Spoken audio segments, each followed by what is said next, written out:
Hello साथीहरु, आज हामीले चाहिँ चटपट बनाएर खान लागेको खाजा हैन। आज बुढाहरुको बिदा पनि छ। यसमा चाहिँ काँक्रो, आलु, टमाटर, गेडागुडी, बदम, यो भुजुरीहरु पनि राखेको छौं हैन। बाँकी कुरा नि राख्दै जान्छौं। अनि हामीले यसमा चाहिँ नेपाली ब्रान्डको चौचौ हालेको छौं हैन। चौचौ चाहिँ खासै धेरै नहाल्ने भन्दै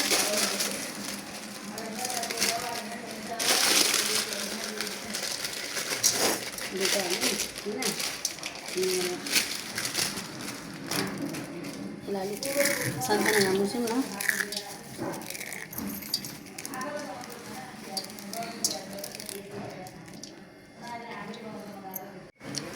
भुजा कोही कोहीले मुरमुरी नि भन्छन् हैन। हामी चाहिँ भुजा भन्छौँ हैन।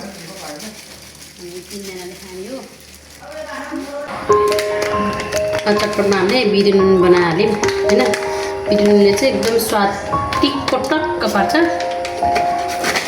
नेपाली चटपट हाम्रो घरमा बसेर खाने यस्तै छ। त्यो नझरेको पनि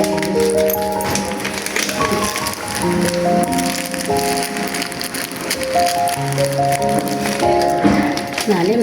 अब हामीले चाहिँ इमली यति तेल पनि हाल्नु। यसले चाहिँ सुक्खा भिज्न दिँदैन धेरै। तेल तोरीको तेल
कलर फूड घरमै लेदो लतकत बनाएर खाने। अब हामी यहाँ छ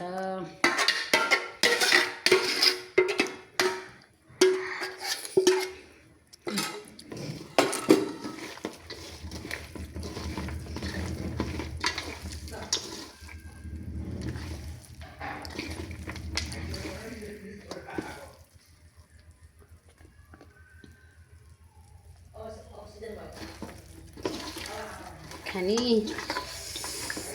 सरर पानी आइसक्यो, सरर पानी आइसक्यो।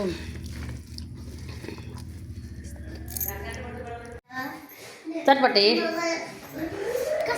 चटपटे रहेछ त। कति फुटफुट हुन्छ नि। ओहो उरुनु त।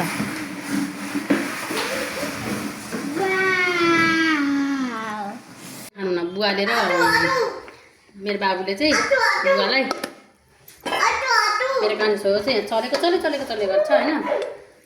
यो चाहिँ मेरो कान्छो छोरोलाई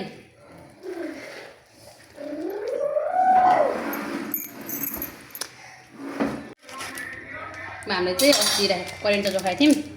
करेन्ट चौचौ र अन्डा हालेर त्यसको चाहिँ हामीले भिडियो खासै बनाएनौँ हैन।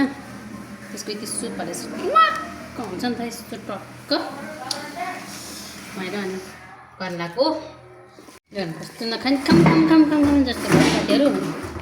नखाने खम जस्तो भयो। हामी चाहिँ खाना सुरु भयो। हाम्रो बल चाहिँ खाने